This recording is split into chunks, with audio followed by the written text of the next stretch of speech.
Assalamualaikum warahmatullahi wabarakatuh. Kami dari kelompok 4 Pendidikan Kewarganegaraan akan mempresentasikan tentang esensi dan urgensi konstitusi dan harmonisasi hak dan kewajiban. Materi pertama akan disampaikan oleh Vina. Kepada Vina dipersilahkan.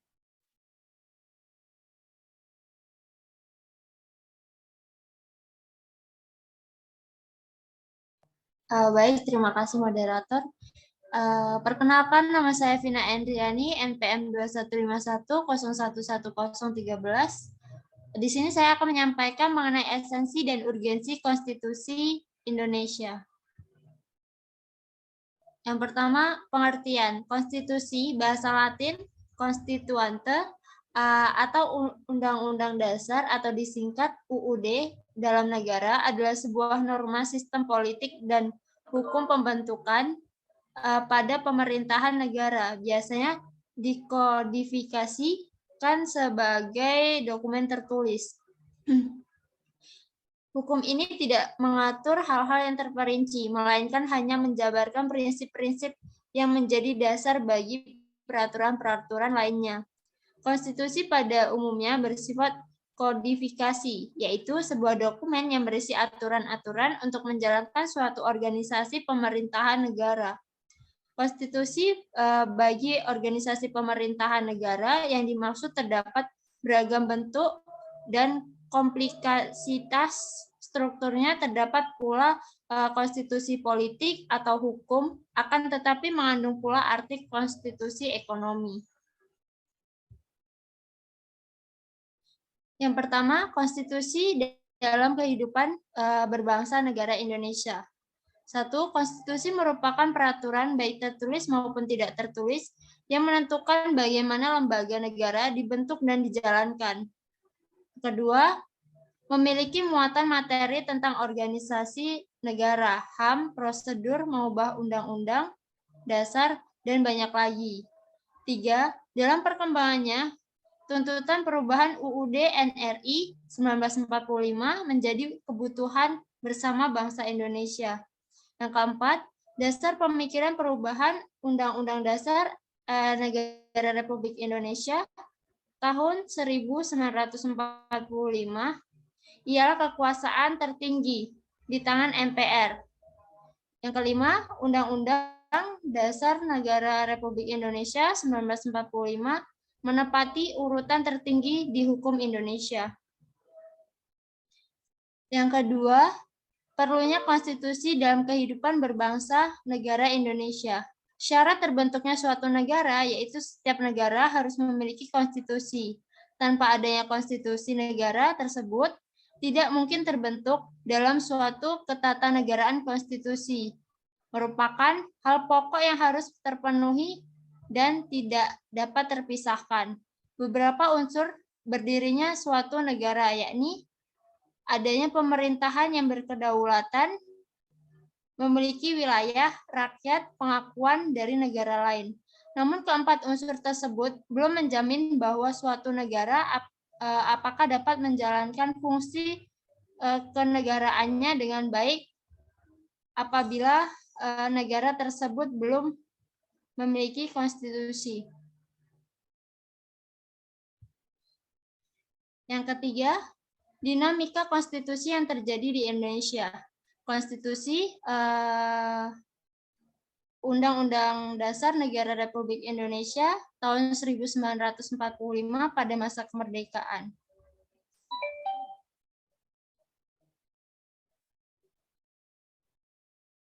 Berlakunya 18 Agustus 1945 sampai dengan Agustus 1950 dengan catatan mulai 27 Desember 1949 sampai dengan 17 Agustus hanya berlaku di wilayah Republik Indonesia Proklamasi.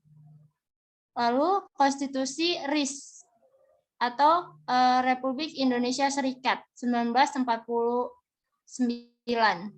Masa berlakunya 27 Desember 1949 sampai dengan 17 Agustus 1950. Lalu ada UUDS 1950 atau Undang-Undang Dasar Sementara. Masa berlakunya Masa berlakunya 17 Agustus 1950 sampai dengan 5 Juli 1959. Lalu ada UUD NRI 1945 pada masa Orde Lama. Masa berlakunya 5 Juli 1959 sampai dengan 1965. Lalu yang terakhir UUD NRI 1945 pada masa Orde Baru, masa berlakunya 1966 sampai dengan 1998.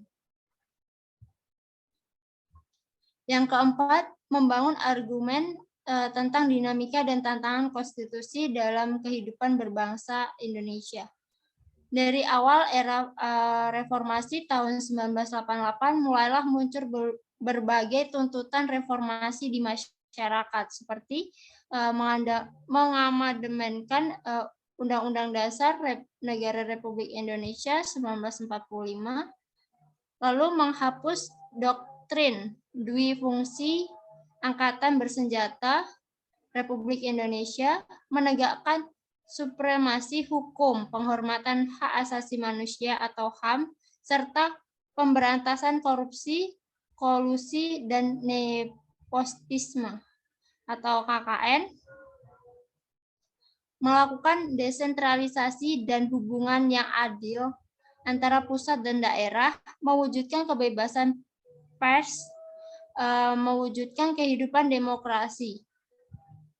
Dan seiring dengan perkembangan, tuntutan perubahan UUD NRI 1945 menjadi kebutuhan semua bangsa Indonesia.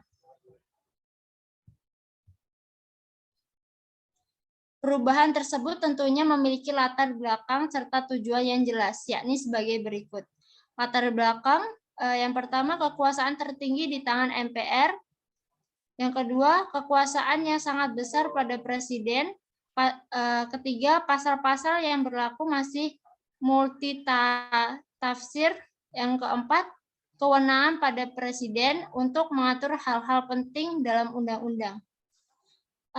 Adapun tujuan penyempurnaan tersebut, yang pertama, tatanan negara, kedaulatan rakyat, HAM, pembagian kekuasaan, kesejahteraan sosial, eksistensi negara, demokrasi, dan hukum, hal-hal lain yang sesuai dengan perkembangan aspirasi serta kebutuhan bangsa.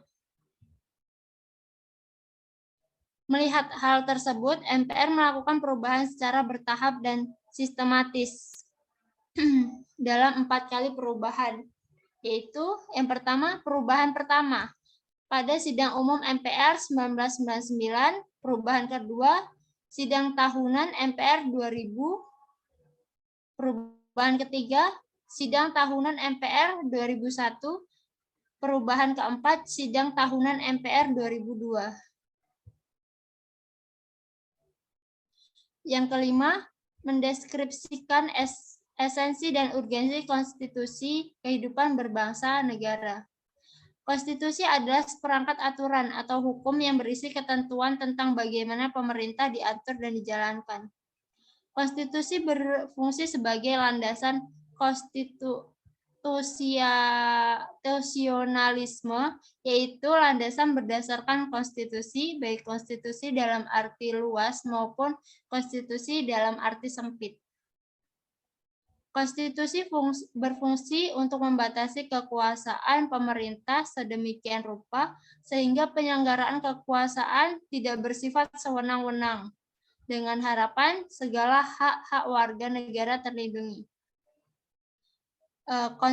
Konstitusi berfungsi membatasi atau mengendalikan kekuasaan penguasa agar dalam menjalankan kekuasaannya tidak sewenang-wenang terhadap rakyatnya. Memberikan suatu rangka dasar hukum bagi perubahan rakyat masyarakat yang dicita-citakan tahap berikutnya. Dijadikan landasan penyelenggaraan negara menurut suatu sistem ketatanegaraan tentu yang dijunjung tinggi oleh warga negaranya. Menjamin hak-hak asasi warga negara. Yang keenam, Macam-macam konstitusi, Undang-Undang 1945. Konstitusi tertulis dan tidak tertulis, written constitution and unwritten constitution. Yang kedua, konstitusi fleksibel dan konstitusi rigid atau flexible and rigid constitution. Konstitusi derajat tinggi dan konstitusi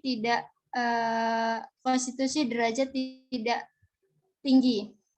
Supreme and not supreme constitution. Konstitusi negara serikat dan negara kesatuan. Federal dan unitary constitution. Konstitusi pemerintahan presidensial dan pemerintahan parlementer. Presiden, executive, and parliament executive konstitusi. Lalu di sini ada kasus konstitusi terbaru di Indonesia.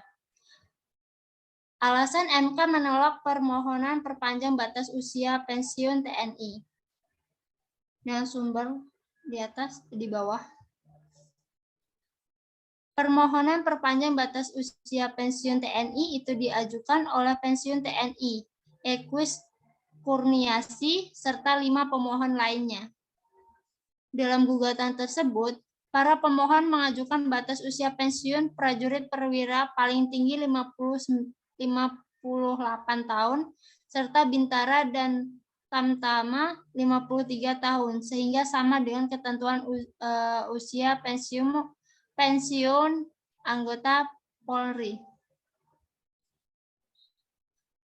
Menolak permohonan para pemohon untuk seluruhnya, kata Anwar Usman atau Ketua Majelis Hakim MK saat membacakan keputusan pada Selasa. Selain itu, MK menambahkan pokok permohonan pada pemohon juga dianggap tidak beralasan. Ketentuan mengenai batas usia pensiun TNI itu diatur dalam pasal 53 dan pasal 71 huruf A Undang-Undang Nomor 34 Tahun 2004 tentang TNI.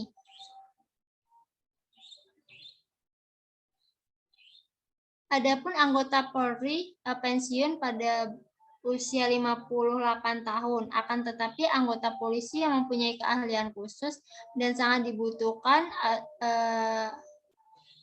dapat dipertahankan hingga usia 60 tahun.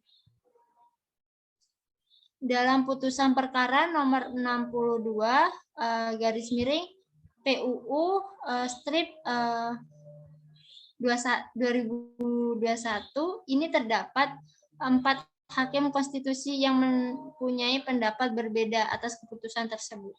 4 hakim konstitusi itu yakni Aswanto, Suhartoyo, Wahidudin, Adams, dan Eni Nurbaningsih.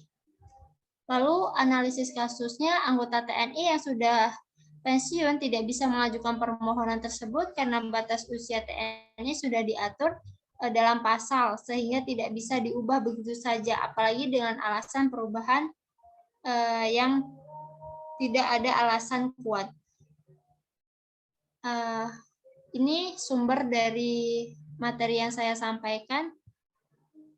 Baik, itu saja. Terima kasih. Saya kembalikan ke moderator. Baik, materi selanjutnya akan disampaikan oleh Dera. Kepada Dera dipersilahkan.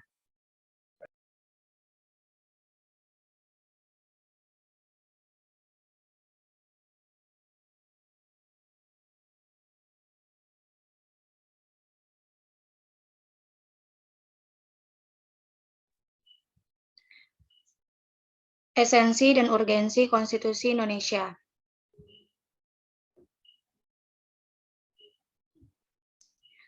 Pengertian konstitusi. Secara harfiah, konstitusi berarti pembentukan. Kata konstitusi sendiri berasal dari bahasa Perancis yaitu constituir yang bermakna membentuk.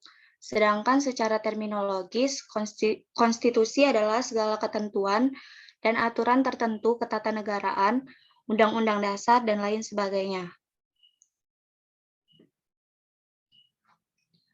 Adapun pengertian konstitusi menurut para ahli, yang pertama, menurut Lord James Bridges, yang dimaksud dengan konstitusi adalah suatu kerangka negara yang diorganisasikan melalui hukum yang menetapkan lembaga-lembaga yang tetap dengan mengakui fungsi-fungsi dan hak-haknya. Sedangkan menurut L.G. van Apeldoorn menyatakan bahwa konstitusi merupakan sesuatu yang memuat peraturan tertulis dan tidak tertulis. Adapun menurut Jim Lee Asidik, konstitusi adalah undang-undang dasar yang dalam hierarki hukum memiliki kedudukan paling tinggi dan bersifat fundamental, sehingga peraturan-peraturan di bawahnya tidak boleh bertentangan dengannya. Jadi yang dimaksud dengan konstitusi adalah seperangkat aturan atau hukum yang berisi ketentuan tentang bagaimana pemerintah diatur dan dijalankan. Konstitusi juga dikatakan pula sebagai hukum dasar yang dijadikan pegangan dalam penyelenggaraan suatu negara.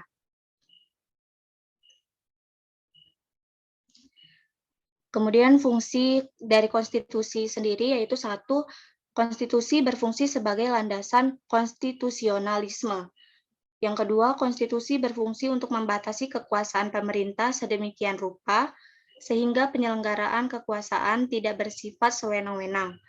Yang ketiga, secara lebih rinci, konstitusi berfungsi sebagai satu, membatasi atau mengendalikan kekuasaan penguasa agar dalam menjalankan kekuasaannya tidak sewenang-wenang terhadap rakyatnya. Kemudian memberi suatu rangka dasar hukum bagi perubahan masyarakat yang dicita-citakan tahap berikutnya. Dan yang terakhir, kemudian dijadikan landasan penyelenggaraan negara menurut suatu sistem ketatanegaraan tertentu yang dijunjung tinggi oleh semua warga negaranya. Dan yang terakhir, menjamin hak-hak asasi warga negara.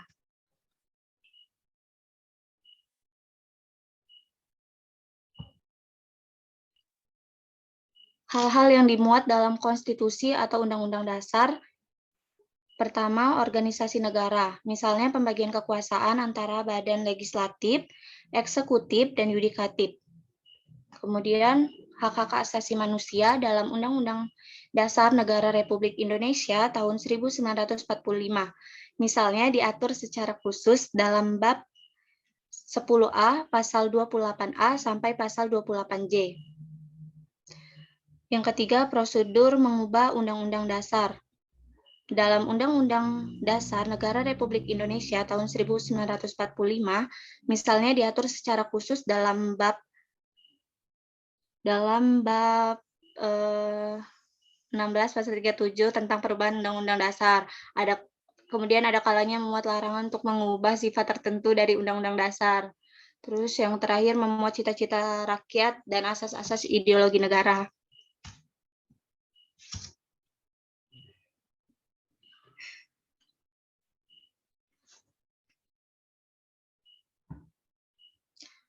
Konstitusi di Indonesia itu mengalami berbagai dinamika serta tantangan.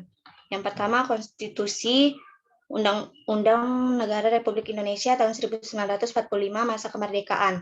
Masa berlakunya itu 18 Agustus 1945 sampai dengan Agustus 1950. Dengan catatan, mulai 27 Desember 1949 sampai dengan 17 Agustus hanya berlaku di wilayah Republik Indonesia Proklamasi. Yang kedua, Konstitusi RIS tahun 1949, masa berlakunya 27 Desember 1949 sampai dengan 17 Agustus 1950. Kemudian yang ketiga, Undang-Undang UUDS 1950, masa berlaku 17 Agustus 1950 sampai dengan 5 Juli 1959. Kemudian Undang-Undang NRI 1945, masa Orde Lama yang berlaku 5 Juli 1959 sampai dengan 1965. Dan yang terakhir, Konstitusi Undang-Undang Dasar Negara Republik Indonesia tahun 1945, masa Orde Baru. Di mana masa berlakunya itu tahun 1966 sampai dengan 1998.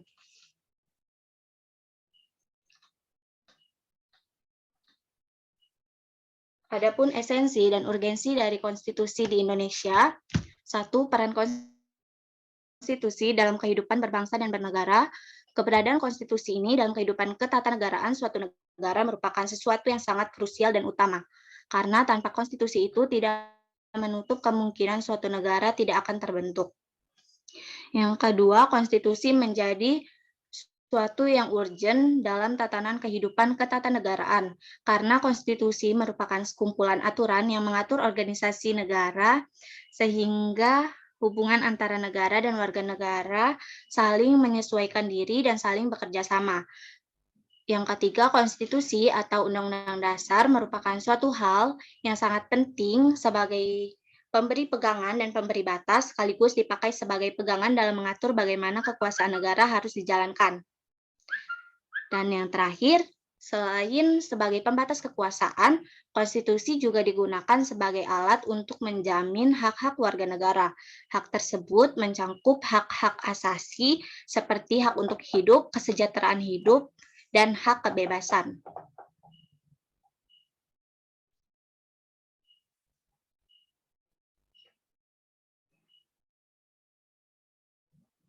Urgensi konstitusi atau undang-undang dasar dalam suatu negara sesuai dengan akar historisnya di dunia barat adalah untuk menentukan batas wewenang penguasa, menjamin hak rakyat, dan mengatur jalannya pemerintahan. Jadi, melalui konstitusi atau undang-undang dasar, suatu negara akan dapat diketahui keberadaannya, baik bentuk kedaulatan maupun sistem pemerintahannya. Adapun di Indonesia, sebagaimana telah diketahui bersama bahwa yang dimaksud dengan konstitusi adalah Undang-Undang Dasar 1945. Undang-Undang Dasar 1945 sebagai konstitusi negara yang secara formal sekaligus sumber hukum tertinggi di Indonesia, telah memilih konsep kedaulatan rakyat dalam penyelenggaraan kehidupan berbangsa dan bernegara.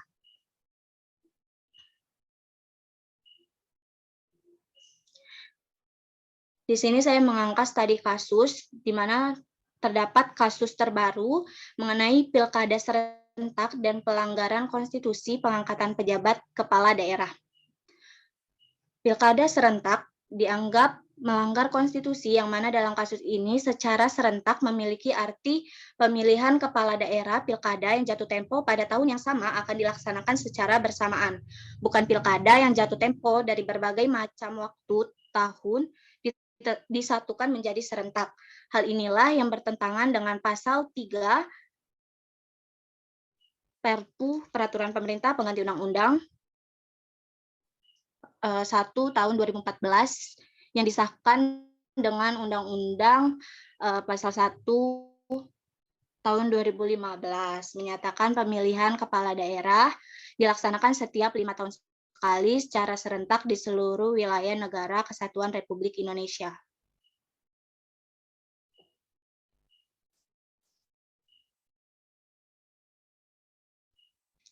Terkait penundaan ini, pemerintah juga akan memberhentikan kepala daerah yang habis masa jabatannya pada tahun 2022 dan mengangkat penggantinya sebagai pejabat kepala daerah sampai dilaksanakan pilkada berikutnya, yaitu tahun 2024.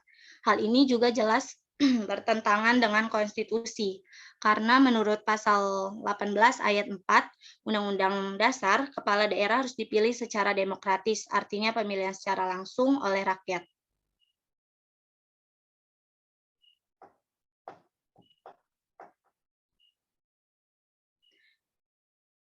Dalam menanggapi kasus di atas, maka KPU yang berperan sebagai pihak penyelenggara harus melaksanakan pilkada atau pemilihan umum sesuai dengan peraturan perundang-undangan yang ditetapkan agar tidak terjadi lagi pelanggaran konstitusi.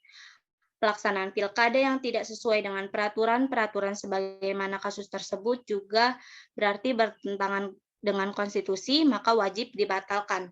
Seperti halnya rencana penundaan pilkada tahun 2022 menjadi tahun 2024. Antara lain pilkada DKI Jakarta yang jatuh tempo 2022 juga rencananya akan ditunda ke tahun 2024. Sekian presentasi dari saya kembalikan kepada moderator. Baik, materi selanjutnya akan disampaikan oleh Dava. Kepada Dava dipersilahkan.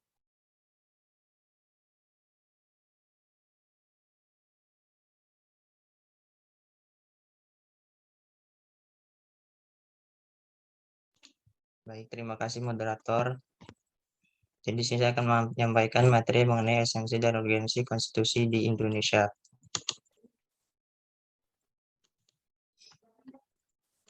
Yang pertama, pengertian konstitusi. Secara etimologis, konstituer dalam bahasa Prancis berarti membentuk atau pembentukan. Konstitusi mengandung permulaan dari segala peraturan mengenai suatu negara, atau dengan kata lain bahwa konstitusi mengandung permulaan dari segala peraturan mengenai negara Rojodikoro 1970.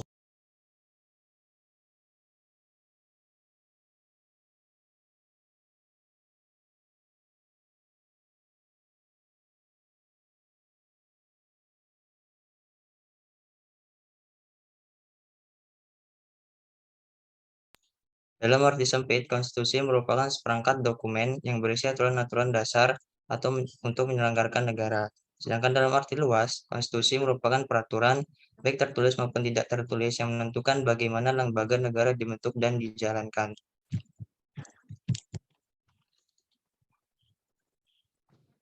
Menurut Lord Hammersbrise, konstitusi merupakan kerangka negara yang diorganisasikan melalui dan dengan hukum, yang menetapkan lembaga-lembaga yang tetap atau permanen, dan yang menetapkan fungsi-fungsi dan hak-hak dari lembaga-lembaga permanen tersebut.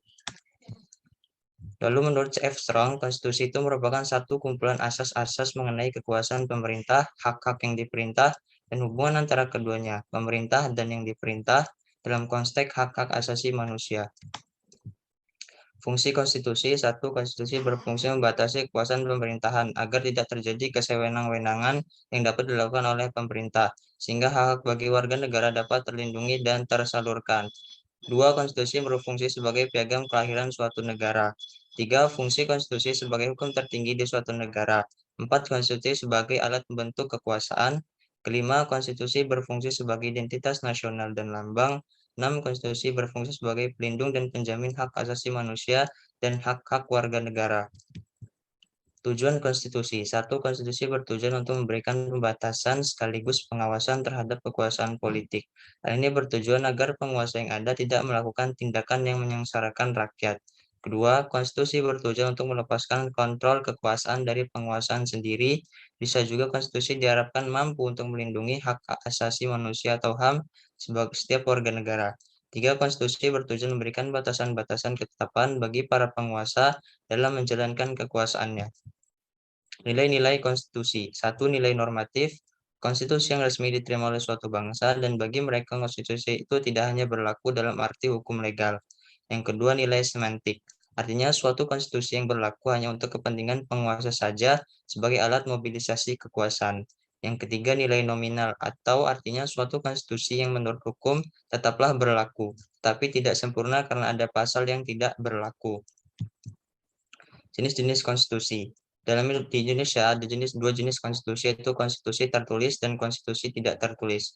Di negara Indonesia, konstitusi tertulis yang pernah berlaku diantaranya yaitu UUD 1945, UUD RIS, UUD S 1950, dan UUD 1945 hasil amandemen. Untuk konstitusi tidak tertulis yang pernah berlaku di Indonesia yaitu TAP MPR serta adat istiadat.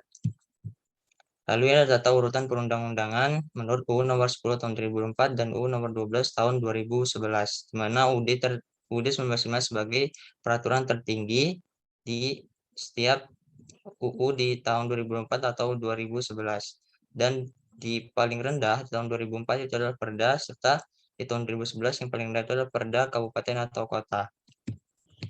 Lalu konstitusi yang pernah berlaku di Indonesia. 1. UUD 1945 masa berlaku periode 18 Agustus 1945 sampai 27 Desember 1949.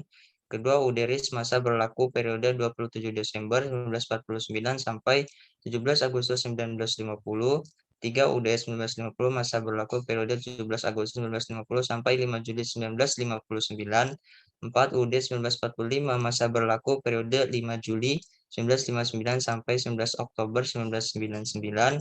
Kelima, UUD 1945 sedang diamandemen periode 19 Oktober 1999 sampai 10 Agustus 2002. Dan terakhir UUD 1945 hasil amandemen periode 10 Agustus 2002 sampai dengan sekarang. Perubahan UUD 1945 era reformasi. Amandemen UUD 1945 telah dilakukan hingga beberapa kali pasca adanya tuntutan reformasi oleh rakyat secara bertahap dan sistematis oleh MPR hasil pemilu 1999, yaitu perubahan pertama pada sidang umum MPR 1999, kedua sidang tahunan MPR tahun 2000, ketiga sidang tahunan MPR tahun 2001, dan perubahan terakhir pada sidang tahunan MPR tahun 2002.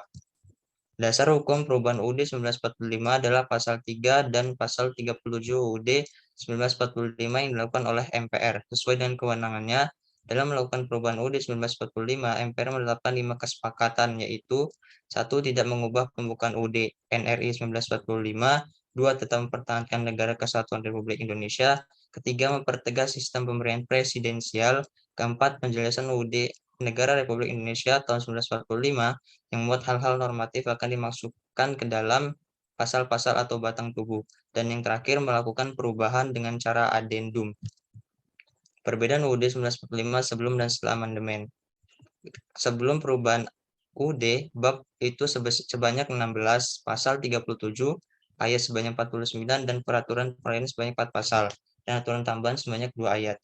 Lalu sudah amandemen, ada pertambahan menjadi bab 21 atau ada 5 bab yang ditambahkan. Lalu ada tambahan lagi menjadi 73 pasal, menjadi 170 ayat, peraturan perlayanan menjadi 3 pasal, dan aturan tambahan sebanyak 2 pasal. Organisasi dan tantangan konstitusi di Indonesia. Dalam negara modern, penyelenggaraan kekuasaan negara dilakukan berdasarkan hukum dasar atau konstitusi. Dengan demikian, konstitusi mempunyai kedudukan atau derajat supremasi dalam suatu negara. Yang dimaksud dengan supremasi konstitusi adalah konstitusi mempunyai kedudukan tertinggi dalam tertib hukum suatu negara. UUD NRI 1945 sebagai konstitusi negara Indonesia memiliki kedudukan sebagai hukum tertinggi dan hukum dasar negara. Sebagai hukum dasar, UUD NRI 1945 merupakan sumber hukum bagi pembentukan peraturan perundang-undangan di bawahnya. Dengan demikian, UUD NRI 1945 sebagai konstitusi negara menjadi batu uji apakah isi peraturan di bawahnya bertentangan atau tidak. Berbagai permasalahan yang ditimbulkan dari kurangnya kemampuan konstitusi yang berlaku untuk menjamin hak-hak warga negara, serta mengatur secara tegas pemerintahan yang berkuasa telah mendorong berbagai elemen masyarakat untuk mendesak adanya sebuah reformasi pada tahun 1998, setelah pemerintah dianggap gagal mengatasi krisis ekonomi yang terjadi. Akhirnya setelah berhasil menurunkan pemerintah Orde Baru, maka timbul suatu harapan dari reformasi yang selalu digaungkan, dan terbukti pada masa reformasi telah terjadi beberapa amandemen UUD 1945 yang membuat kehidupan demokrasi serta hak-hak warga negara di Indonesia lebih aman, damai, dan terjamin dibandingkan sebelumnya. Pada era reformasi saat ini, tantangan terhadap konstitusi akan tetap ada, terutama tantangan mengenai kepatuhan penyelenggara negara dan warga negara terhadap konstitusi yang berlaku. Terlebih di era modern seperti saat ini, UUD 1945 sebagai konstitusi tertinggi di Indonesia, aturan berbagai peraturan yang ada di bawahnya mudah sekali dilanggar, baik oleh penguasa yang ada atau warga negara dengan berbagai alasan.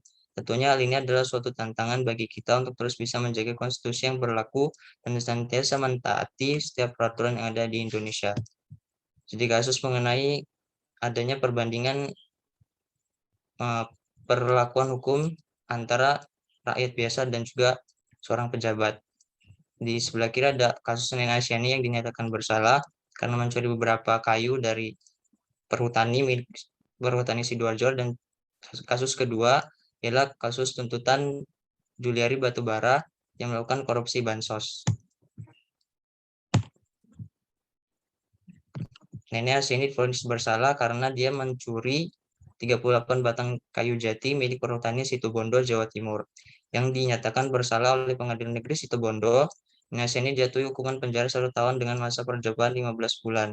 Dan itu juga dikenai denda 500 juta rupiah dengan subsidiar 1 hari kurungan. Nenek Asyani dikenai pasal 12D Junto pasal 83 ayat 1D UU nomor 18 tahun 2013 tentang pencegahan dan pemberantasan perusakan hutan.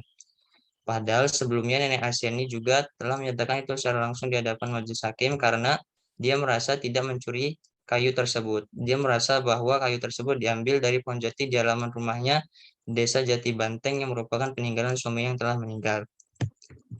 Lalu teman-teman korupsi dana bansos Menteri Sosial.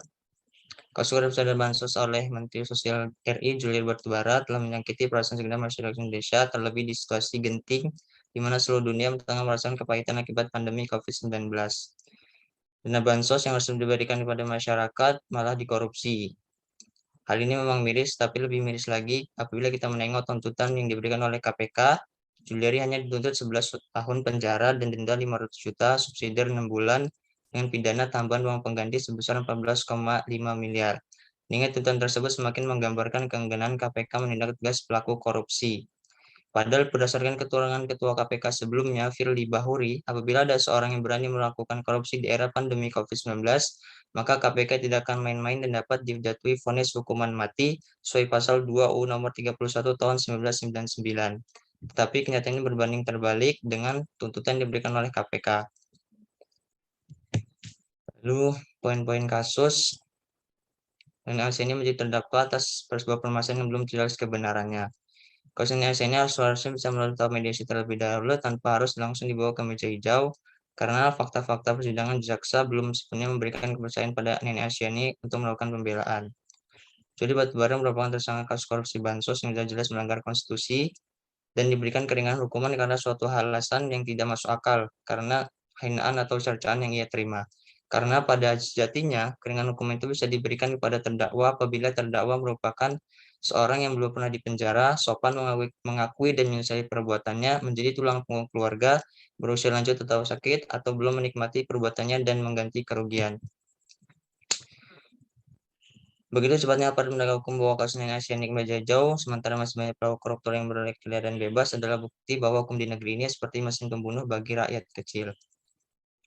Di dalam nota pembelaan Juliari, ia seperti sama sekali tidak mengakui perbuatannya dan sama sekali tidak menyesali perbuatannya. Sungguhnya dalam pasal 2 UU nomor 31 tahun 1999 Tipikor pada ayat 2 disebutkan dalam hal tindak pidana korupsi sebagaimana dimaksud dalam ayat 1 dilakukan dalam keadaan tertentu, pidana mati dapat dijatuhkan. Solusi kasus, dalam kasus di atas tampak jelas bahwa keadilan hukum di Indonesia masih belum terlalu ditegakkan. Aparat penegak hukum serta lembaga yudikatif lainnya harus selalu berpedoman pada konstitusi yang ada, terutama terhadap pasal 27 ayat 1 yang berbunyi segala warga negara bersamaan kedudukannya di dalam hukum dan pemerintahan dan wajib menjunjung hukum dan pemerintahan itu dengan tidak ada kecualinya. Artinya hukum haruslah adil kepada siapapun tanpa membeda-bedakan latar belakang atau kondisi seseorang. Hukum yang ada saat ini sudah seringkali menjadi pisau yang sangat tajam bagi rakyat kecil dan menjadi tameng bagi golongan elit. Kunci dari solusi permasalahan ini adalah pada lembaga yudikatif sebagai lembaga yang berwenang dalam menegakkan keadilan hukum di Indonesia dan juga kepada lembaga penegak hukum lainnya agar selalu bersikap adil dan terus menjunjung tinggi konstitusi yang berlaku, terutama pada pasal 27 ayat 1 tersebut dalam melakukan penegakan hukum. Selain itu, sebagai warga negara juga kita berperan untuk bersama-sama mengatasi permasalahan ini, yaitu dengan terus berusaha menyuarakan keadilan hukum terhadap kasus-kasus seperti Nenek Asiani ataupun kasus lainnya dengan cara-cara yang dimulakan oleh hukum dan peraturan yang berlaku. Terima kasih. Saya kembali kepada moderator.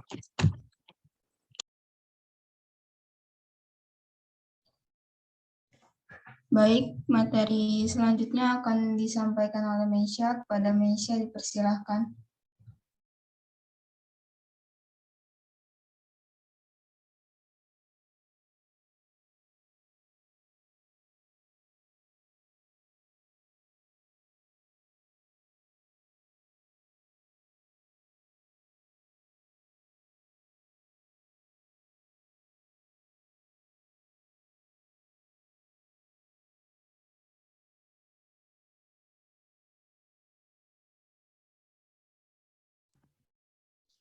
Assalamualaikum warahmatullahi wabarakatuh.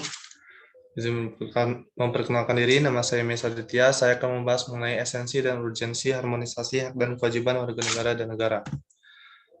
Dari materi ini terdapat beberapa pertanyaan penting. Yang pertama adalah apakah Anda memiliki hak dan apakah Anda memiliki kewajiban? Hak dan kewajiban warga negara merupakan isi konstitusi negara, perihal hubungan antara warga negara dengan negara. Di Indonesia, pengaturan hak dan kewajiban warga negara diatur dalam Undang-Undang Negara Republik Indonesia tahun 1945. Konsep dan urgensi harmonisasi kewajiban dan hak negara dan warga negara. Hak adalah kuasa untuk menerima atau melakukan sesuatu yang semestinya diterima atau dilakukan oleh pihak tertentu dan tidak dapat oleh pihak lain manapun juga yang pada prinsipnya dapat dituntut secara paksa olehnya. Wajib adalah beban untuk memberikan sesuatu yang semestinya dibiarkan atau diberikan oleh pihak tertentu dan tidak dapat diganggu oleh pihak lain yang pada prinsipnya dapat dituntut secara paksa oleh yang berkepentingan. Kewajiban dengan demikian merupakan sesuatu yang harus dilakukan sebagai warga negara dan negara. Hak dan kewajiban merupakan sesuatu yang tidak dapat dipisahkan. Menurut teori korelasi yang dianut oleh pengikut utilitarianisme, ada hubungan timbal balik antara hak dan kewajiban. Menurut mereka, setiap kewajiban seseorang berkaitan dengan hak orang lain, dan begitu pula sebaliknya. Mereka berpendapat bahwa kita dapat berbicara tentang hak dan arti sesungguhnya jika ada korelasi tersebut. Hak yang tidak ada kewajiban yang sesuai dengannya tidak pantas disebut dengan hak. Kemudian saya akan membahas mengenai contoh-contoh hak dan kewajiban di berbagai bidang. Yang pertama dari bidang agama. Kita dapat mengambil contoh hak dan harmonisasi hak dan kewajiban di bidang agama adalah kita sebagai warga negara Indonesia yang memiliki berbagai negara di dalamnya berhak untuk memilih kepercayaan yang kita percayai dan berhak untuk beribadah dengan tenang, nyaman, dan tentram. Dan kita sebagai warga negara Indonesia juga berkewajiban untuk menghormati agama lain yang bukan agama kita untuk beribadah dan tidak mengganggunya.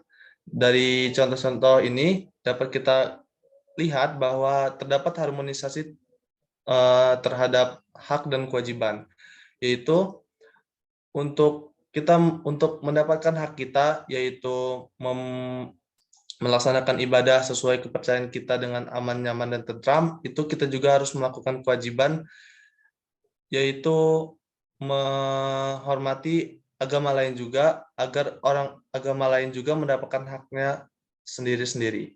Kemudian pendidikan dan kebudayaan.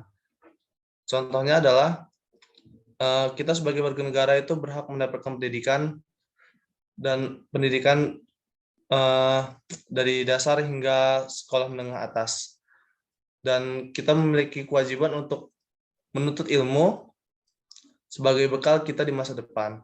Dan yang terakhir adalah hak dan kewajiban sebagai warga negara. Kita memiliki hak sebagai warga negara yaitu mendapatkan fasilitas yang memadai untuk melakukan kehidupan sehari-hari, dan kewajibannya adalah kita dituntut oleh negara untuk bisa membayar pajak setiap tahunnya agar mendapatkan fasilitas yang menjadi hak kita. Kemudian terdapat pertanyaan besar, yaitu mengapa harmonisasi hak dan kewajiban sangat penting bagi negara dan warga negara. Pemenuhan hak dan kewajiban sangat penting bagi negara dan warga negara karena setiap warga negara memiliki kepentingan masing-masing yang tentunya akan berbeda satu dengan yang lain. Setiap orang pasti ingin haknya terpenuhi dan hak tersebut akan terpenuhi apabila orang lain melaksanakan kewajibannya. Orang tersebut juga tidak boleh hanya menuntut haknya untuk terpenuhi, namun harus melaksanakan kewajiban yang dimiliki sehingga hak orang lain juga dapat terpenuhi. Dari penjelasan saya di atas, dapat diketahui harmonisasi antara hak dan kewajiban harus berjalan lancar demi pemenuhan kebutuhan setiap orang bahkan negara. Apabila adanya harmonisasi mengenai kedua hal tersebut, ketentraman sebuah negara akan terganggu dan berpotensi munculnya sebuah konflik akibat hak dan kewajiban yang tidak terpenuhi. Kemudian saya mengambil contoh kasus harmonisasi hak dan kewajiban, yaitu kasus ratusan perusahaan yang tidak membayar THR buruh. Konfederasi Serikat Pekerja Indonesia mengklaim ada ratusan perusahaan tidak membayar tunjangan hari raya atau THR sesuai dengan surat edaran Menteri Tenaga Kerja. Berdasarkan surat edaran Menteri Tenaga Kerja tentang THR harus dibayar paling lambat H-7, dibayar penuh, tidak dicicil, dan bila mana ada permasalahan maka harus dibayar H-1. Presiden KSPI Said Iqbal menyebut perusahaan-perusahaan tersebut tersebar di Jakarta, Tangerang, Karawang, Cirebon, Batam, Banjarmasin, Medan, Deli Serdang, Boyolali, Brebes, Pekalongan, Makassar, hingga Sumbawa. Iqbal mengungkapkan seluruh perusahaan yang tidak membayar THR sesuai dengan surat edaran Menaker tergolong mampu atau tidak mengalami masalah akibat pandemi COVID-19. Perusahaan tersebut juga masih beroperasi hingga saat ini. Karena itu, Iqbal menilai pernyataan Menaker Ida Fauziah terkait pembayaran THR hanya pemanis bibir saja. Dia mengemukakan hingga saat ini tidak ada tindakan sama sekali dari Kementerian Tenaga Kerja terhadap perusahaan yang tidak membayar THR sesuai dengan ketentuan tersebut. Berdasarkan laporan Posko THR Keagamaan tahun 2021, Kementerian Ketenagakerjaan tercatat ada 1.860 laporan yang masuk di Posko THR selama kurun waktu 20 April sampai 7 Mei 2021 dan jumlah tersebut terdiri dari 684 konsultasi THR dan 1.176 pengaduan THR. Analisis dari kasus yang telah saya bacakan sebelumnya, dari kasus tersebut dapat kita lihat terdapat pelanggaran hak yang dimiliki buruh. Dari kasus tersebut dapat kita lihat terdapat pelanggaran hak yang dimiliki buruh dan wajib terpenuhi oleh perusahaan. Tindakan pelanggaran hak ini terbukti dapat menimbulkan konflik antara buruh dan perusahaannya, karena buruh sudah melaksanakan kewajiban sebagai pekerja di perusahaan tersebut untuk memenuhi hak perusahaan, namun hak buruh tidak terpenuhi oleh perusahaan yang dimana THR merupakan tunjangan yang sangat ditunggu para buruh agar bisa ikut merasakan kebahagiaan di hari raya. Oleh karena itu, harmonisasi hak dan kewajiban merupakan suatu yang sangat penting. Dari kasus yang sudah dicontohkan, apabila tidak ada harmonisasi antara hak dan kewajiban, maka akan menimbulkan konflik dan mengganggu kenyamanan dalam bernegara. Sekian yang dapat saya sampaikan, saya kembalikan ke moderator.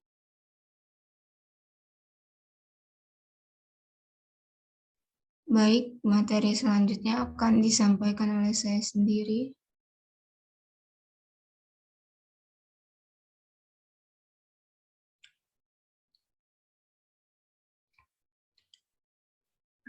Izin memperkenalkan diri, nama saya Natasha Dwi Puspita Ningrum dengan NPM 21110110006 akan mempresentasikan materi tentang esensi dan urgensi harmonisasi hak dan kewajiban warga negara dan negara.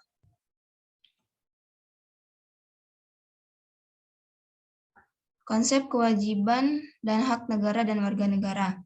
Hak adalah kuasa untuk menerima atau melakukan sesuatu yang semestinya diterima atau dilakukan melulu oleh pihak tertentu dan tidak dapat oleh pihak lain manapun juga yang pada prinsipnya dapat dituntut secara paksa olehnya.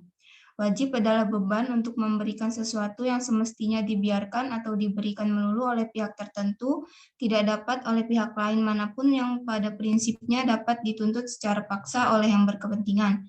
Hak dan kewajiban warga negara merupakan wujud dari hubungan warga negara dengan negara.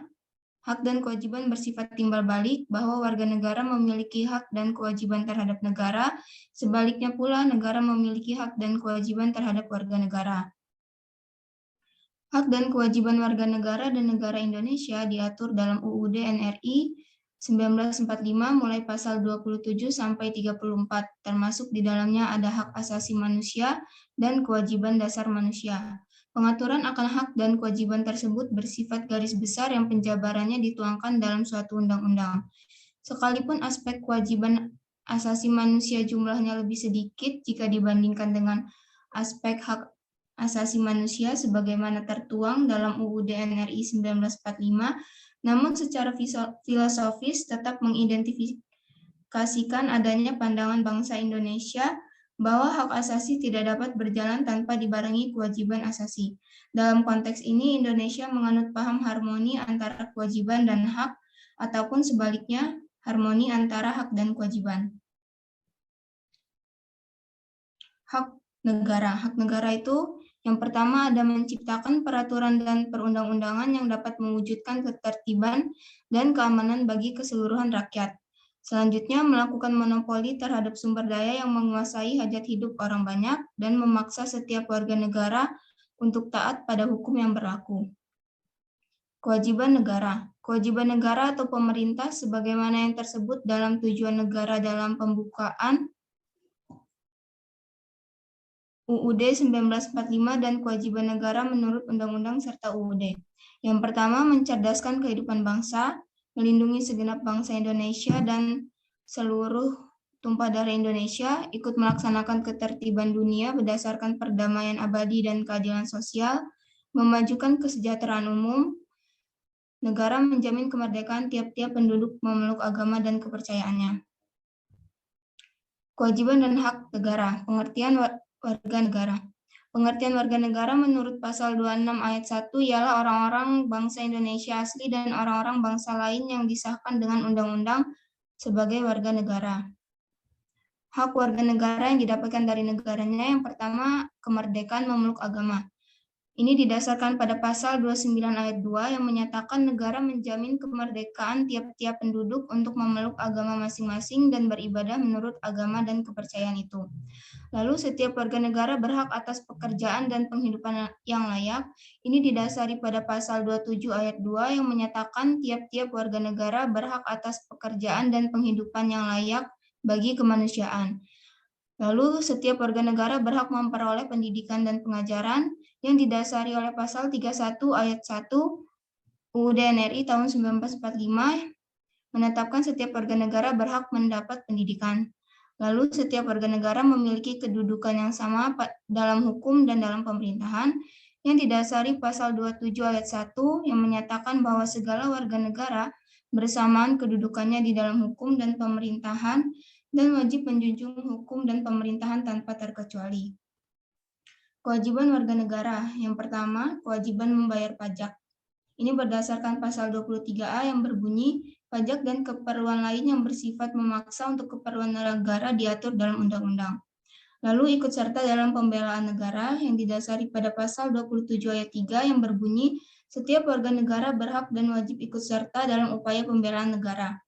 Lalu yang ketiga, wajib ikut serta dalam pertahanan dan keamanan negara. Didasarkan pada pasal 30 ayat 1, tiap-tiap warga negara berhak dan wajib ikut serta dalam pertahanan dan keamanan negara. Lalu yang keempat, wajib menghormati hak asasi manusia orang lain, didasari oleh pasal 28J ayat 1, yang berbunyi setiap orang wajib menghormati hak asasi manusia orang lain dalam tertib kehidupan bermasyarakat, berbangsa, dan bernegara. Contoh kasus, di sini ada kasus pelanggaran kewajiban warga negara, yaitu penunggakan pajak oleh kedai bakso Sony Lampung yang mengakibatkan tokonya disegel. Pada kasus ini, sebanyak 18 cabang kedai bakso Son Haji Sony di Bandar Lampung disegel karena dengan persoalan pajak yang menunggak hingga miliaran rupiah. Pemkot Bandar Lampung menyatakan penyegelan terjadi karena pengusaha tidak taat dan patuh dengan perda yang telah ditetapkan. Pemkot memeriksa pajak 18 cabang kedai bakso legendaris di Lampung tersebut yang mengalami penunggakan pajak 10% dari transaksi penjualan yang terekam pada tapping box atau alat perekam transaksi. Berdasarkan data BPPRD, Pemkot mengalami kerugian karena bakso Sony tidak membayar pajak retribusi 10% sebesar 250 juta per bulan sejak diberlakukan Perda nomor 12 tahun 2017 tentang perubahan atas Perda nomor 1 tahun 2011 tentang pajak daerah sebesar 10%. Kisaran pajak yang harus disetorkan kepada Pemkot sebesar 400 juta per bulan, namun selama ini baru dibayarkan 150 juta per bulan. Artinya masih tersisa sekitar 250 juta per bulan yang tertunggak pajaknya sejak tahun 2011.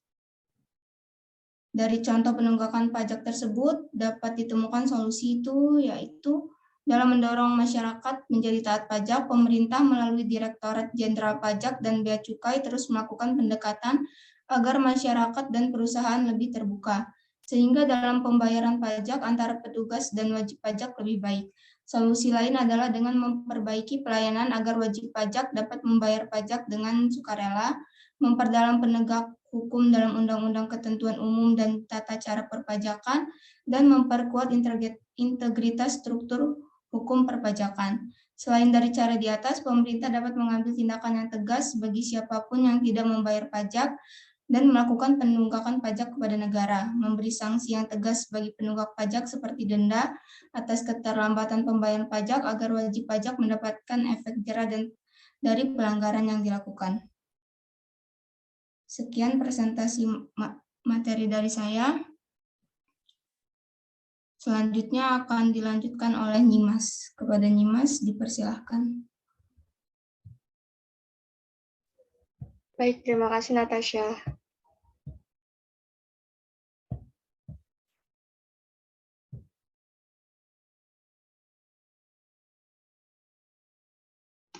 Masih sama dengan penjelasan sebelumnya, yaitu mengenai esensi dan urgensi harmonisasi hak dan kewajiban warga negara dan negara. Saya Nyimas Latifah Azhara dengan MPN 21101102 akan menjelaskan mengenai hal tersebut.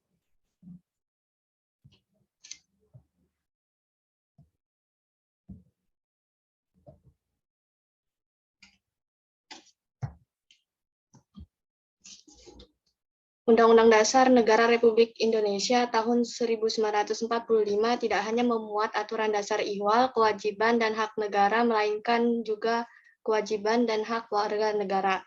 Dengan demikian, terdapat harmoni kewajiban dan hak negara di satu pihak dengan kewajiban dan hak warga negara di lain pihak. Apa esensi dan urgensi adanya harmoni kewajiban dan hak negara serta warga negara tersebut? Untuk memahami persoalan tersebut, digunakan pendekatan kebutuhan warga negara yang meliputi kebutuhan akan agama, pendidikan dan kebudayaan, perekonomian nasional dan kesejahteraan rakyat, serta pertahanan dan keamanan. Yang pertama yaitu esensi terhadap kebutuhan agama. Bangsa Indonesia menganut berbagai agama berdasarkan kitab suci yang dianutnya.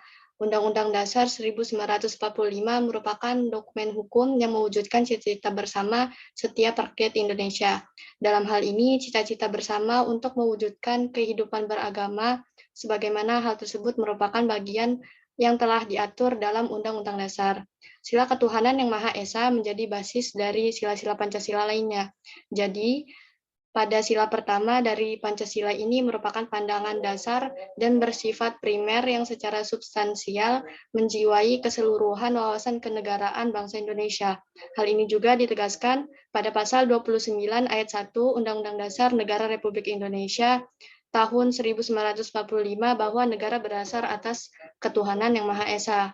Selain itu, ada juga jaminan kemerdekaan dalam memeluk agama dan beribadah yang telah diatur dalam pasal 29 ayat 2 dan pasal 28E ayat 1 Undang-Undang Dasar Negara Republik Indonesia tahun 1945.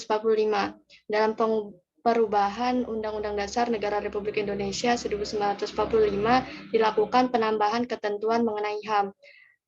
Ketentuan pasal 29 ayat 2 yang membahas mengenai kebebasan beragama dan beribadah yang dipertegas oleh pasal 28E ayat 1. Yang kedua yaitu mengenai pendidikan dan kebudayaan. Dalam rumusan pasal 31 ayat 3 Undang-Undang Dasar Negara Republik Indonesia tahun 1945 mengakomodasikan nilai-nilai dan pandangan hidup bangsa yang religius. Maknanya bahwa untuk mencapai tujuan pendidikan, yaitu mencerdaskan kehidupan bangsa, harus dilakukan dengan meningkatkan keimanan dan ketakwaan, serta akhlak yang mulia. Pasal ini juga mencakup konsep fungsi negara dalam lingkup pembangunan negara yang meliputi, yang pertama, fungsi minimal yang melengkapi sarana dan prasarana umum yang memadai. Lalu yang kedua yaitu fungsi madya yang menangani masalah-masalah eksternalitas, dan yang ketiga yaitu fungsi aktivis yang menetapkan kebijakan industrial serta redistribusi kekayaan. Pendidikan nasional juga merupakan perwujudan dari amanat Undang-Undang Dasar Negara Republik Indonesia tahun 1945 dalam rangka mencerdaskan kehidupan bangsa. Berkaitan dengan upaya mencerdaskan kehidupan bangsa, Kementerian Pendidikan dan Kebudayaan berkeinginan bahwa pada tahun 2025 pendidikan nasional menghasilkan insan Indonesia cerdas dan kompetitif, atau yang disebut juga dengan insan kamil. Kecerdasan yang dimaksudkan ialah kecerdasan komprehensif, yang mana bukan hanya cerdas intelektualnya, melainkan juga memiliki kecerdasan spiritual, emosional, sosial, kinestetis, dan juga harus kompetitif. Lalu ini cakupan dalam cerdas spiritual, yaitu aktualisasi diri melalui olah hati untuk menumbuhkan dan memperkuat keimanan, ketakwaan, dan akhlak mulia termasuk budi pekerti luhur dan berkepribadian unggul. Yang kedua, cerdas emosional dan sosial, yaitu aktualisasi diri melalui olah rasa untuk meningkatkan sensitivitas dan apresiasi akan kehalusan dan keindahan seni, nilai-nilai budaya, serta kompetensi untuk mengekspresikannya. Juga aktualisasi diri melalui interaksi sosial dalam membina dan memupuk hubungan timbal balik, berdemokrasi, berempati dan simpati, menjunjung tinggi hak asasi manusia, memupuk rasa ceria dan percaya diri, menghargai kebinekaan dalam bermasyarakat dan bernegara, dan yang terakhir yaitu berwawasan kebangsaan dan kesadaran akan hak dan kewajiban warga negara. Selanjutnya yaitu cerdas intelektual, yang artinya aktualisasi diri melalui olah pikir untuk memperoleh kompetensi dan kemandirian dalam ilmu pengetahuan dan teknologi. Juga aktualisasi diri sebagai insan intelektual yang kritis, kreatif, inovatif, dan imajinatif. Yang selanjutnya yaitu cerdas kinestetis, yang artinya aktualisasi diri melalui olahraga untuk mewujudkan insan yang sehat, bugar, berdaya tahan, sigap, terampil, dan terengginas, serta aktualisasi insan adiraga. Lalu yang kedua yaitu makna dari insan Indonesia kompetitif, yaitu berkepribadian unggul dan gandrung dalam keunggulan, lalu bersemangat, juang tinggi, jujur, mandiri, pantang menyerah, pembangunan dan pembinaan jejaring, bersahabat dengan perubahan, inovatif dan menjadi agen perubahan, produktif, sadar mutu, berorientasi global, pembelajaran sepanjang hayat, juga menjadi rahmat bagi semesta alam. Yang ketiga yaitu perekonomian nasional dan kesejahteraan rakyat. Sesuai semangat pasal 33 ayat 1 Undang-Undang Dasar Negara Republik Indonesia tahun 1945, asas perekonomian adalah asas kekeluargaan. Penerapan asas kekeluargaan dalam perekonomian nasional berada dalam sistem ekonomi kerakyatan.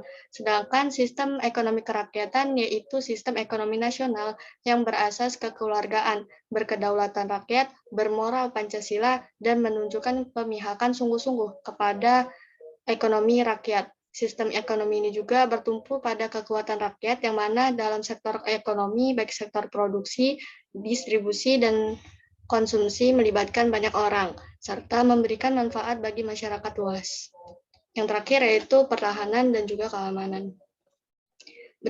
Berdasarkan aturan dasar Ihwal Pertahanan dan Keamanan Negara pada pasal 30 ayat 2 Undang-Undang Dasar Negara Republik Indonesia tahun 1945 bahwa usaha pertahanan dan keamanan negara dilaksanakan melalui Sistem Pertahanan dan Keamanan Rakyat Semesta atau Sishankam-Rata oleh TNI dan juga Polri sebagai komponen utama dan rakyat sebagai kekuatan pendukung. Pengaturan dengan undang-undang mengenai pertahanan dan keamanan negara merupakan konsekuensi logis dari prinsip yang menempatkan urusan pertahanan dan keamanan sebagai kepentingan rakyat. Yang selanjutnya yaitu pembahasan mengenai studi kasus tentang wacana pemilu 2024 yang ditunda.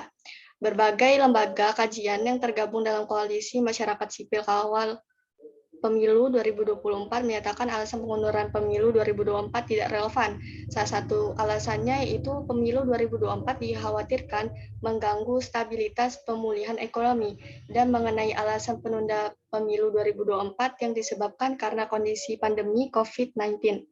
Sedangkan koalisi pemerintah pernah menggelar pilkada serentak pada tahun 2020 dengan kondisi COVID-19 yang sedang marak. Namun, saat itu KPU dapat melaksanakan pemilihan dengan baik yang menerapkan protokol kesehatan secara tertib. Tanggapan dari wacana tersebut ialah usulan penundaan pemilu 2024 secara fundamental dianggap telah melecehkan konstitusi negara dan telah merampas hak rakyat. Sebab dalam pasal 7 dan pasal 22E ayat 1 Undang-Undang Dasar 1945 telah tegas membatasi kekuasaan eksekutif dan legislatif selama 5 tahun dan mengamanatkan bahwa pemilu diselenggarakan dalam waktu 5 tahun sekali. Gagasan ini juga disebut koalisi mencerminkan inkonsistensi partai atas keputusan politik yang telah dibuat dan menunjukkan rendahnya komitmen partai politik untuk menjaga dan menegakkan prinsip-prinsip demokrasi. Terkait dengan pelaksanaan pemilu 2024 yang dapat mengkhawatirkan stabilitas pemulihan ekonomi, justru dianggap dapat menimbulkan instabilitas dunia usaha karena terdapat ketidakpastian atas kepemimpinan negara. Kepentingan ekonomi yang menjadi legitimasi usulan untuk menunda pemilu atau memperpanjang masa jabatan akan timbul terjadinya penyempitan makna berdemokrasi yang mana seolah-olah demokrasi bergantung pada kepentingan dan kebutuhan dunia perekonomian. Maka sudah seharusnya wacana ini dibantahkan karena di era reformasi dengan penyelenggaraan keteraturan pemilu tidak ada dampak yang membuat kondisi ekonomi menjadi terganggu dan justru malah wacana dari penundaan pemilu 2024 ini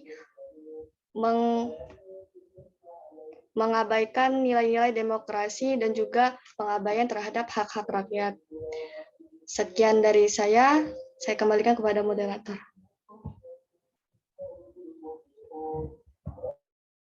Baik, materi selanjutnya akan disampaikan oleh Ajeng. Kepada Ajeng, dipersilahkan.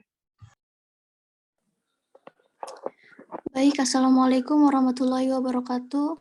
Perkenalkan, nama saya Ajeng Fasya Mufitratur Rohma, NPM 2111011065.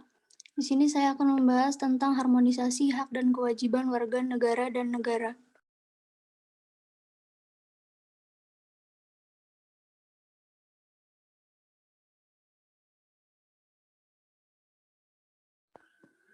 Pokok bahasan yang pertama ada pengertian dan hak kewajiban, yang kedua hak dan kewajiban warga negara dalam hidup bernegara, yang ketiga konsep dasar negara dan warga negara, yang keempat asas dan status kewarganegaraan.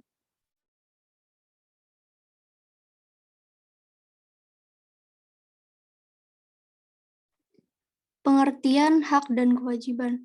Hak asasi manusia sebagaimana tercantum dalam Undang-Undang Republik Indonesia Nomor 39 Tahun 1999 Pasal 1 yang menyebutkan hak asasi manusia adalah seperangkat hak yang melekat pada hakikat dan keberadaan manusia sebagai makhluk Tuhan Yang Maha Esa dan merupakan anugerah yang wajib dihormati, dijunjung tinggi, dan dilindungi oleh negara, hukum, dan pemerintahan dan setiap orang dan demi kehormatan serta perlindungan harkat dan martabat manusia.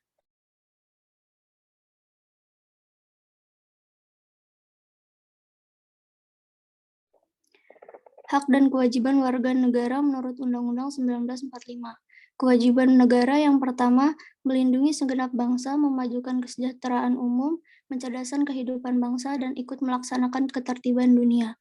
Yang kedua, menjamin kemerdekaan tiap-tiap penduduk untuk memeluk agamanya masing-masing dan untuk beribadat menurut agama dan kepercayaannya itu.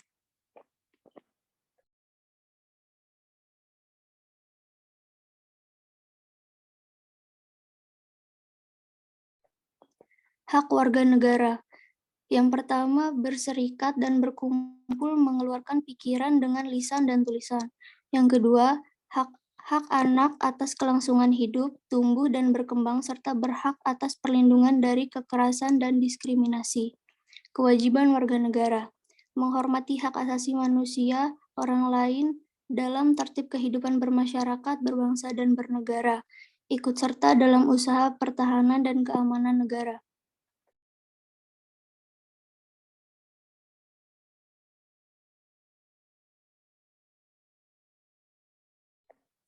Contoh hak dan kewajiban warga negara dalam hidup bernegara. Kewajiban. Yang pertama, masyarakat diwajibkan membayar pajak. Yang kedua, sebagai mahasiswa wajib turut serta dalam membangun untuk membangun bangsa agar bangsa kita bisa berkembang dan maju ke arah yang lebih baik. Hak. Mendapatkan pendidikan yang layak. Sebagai mahasiswa berhak mendapatkan nilai setelah melakukan tugasnya yang diberikan dosen dan berhak memperoleh kesempatan yang sama dalam pemerintahan.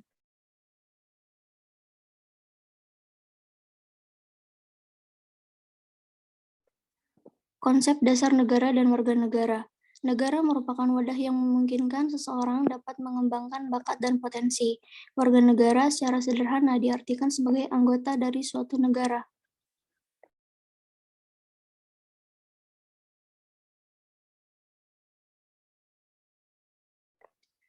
Asas kewarganegaraan umum. Yang pertama ada asas kelahiran atau ius soli, yang kedua asas keturunan atau ius sanguinis, yang ketiga asas kewarganegaraan tunggal, yang keempat asas kewarganegaraan ganda terbatas. Asas kewarganegaraan khusus. Asas kepentingan nasional adalah asas yang menentukan bahwa peraturan kewarganegaraan mengutamakan kepentingan Indonesia. Asas perlindungan maksimum adalah asas yang menentukan bahwa pemerintah wajib memberikan perlindungan.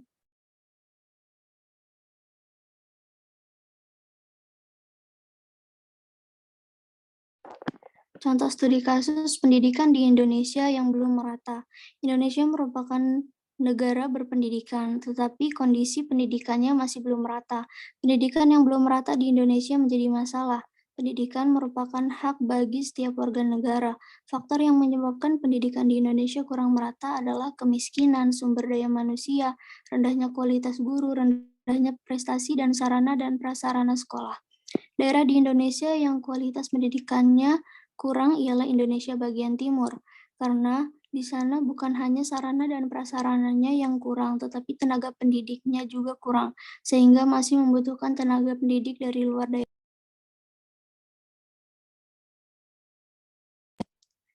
Penyebab dari faktor kemiskinan, banyak anak-anak yang masih di bawah umur bekerja untuk membantu ekonomi keluarganya yang mengakibatkan mereka terhambat sekolahnya. Oleh karena itu, pemerintah harus berpikir penuh terhadap pentingnya pemerataan pendidikan agar terpenuhnya hak pendidikan mereka, terutama bagi sekelompok masyarakat miskin dan masyarakat yang ada di daerah terpencil, misalnya seperti Indonesia bagian timur. Kualitas pendidikan di Indonesia saat ini sangat memprihatinkan dengan dibuktikan data UNESCO tahun 2000 tentang indeks pengembangan manusia, yaitu komposisi dari peringkat pencapaian pendidikan, baik pendidikan formal dan informal.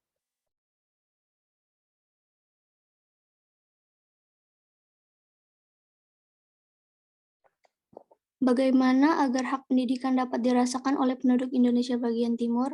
Sebenarnya Indonesia sudah mencanangkan pendidikan menjadi hak dari setiap warga negaranya.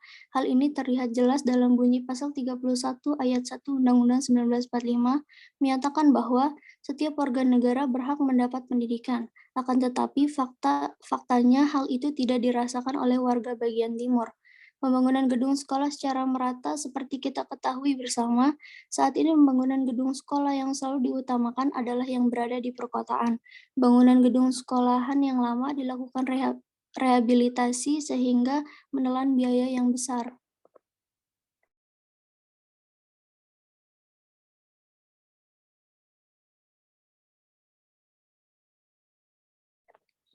Daripada dana tersebut digunakan untuk membiayai program rehabilitasi gedung yang sudah ada sebelumnya, alangkah bijaknya kalau dimanfaatkan atau dialihkan untuk pembangunan gedung sekolah yang belum ada di setiap penjuru pelosok daerah.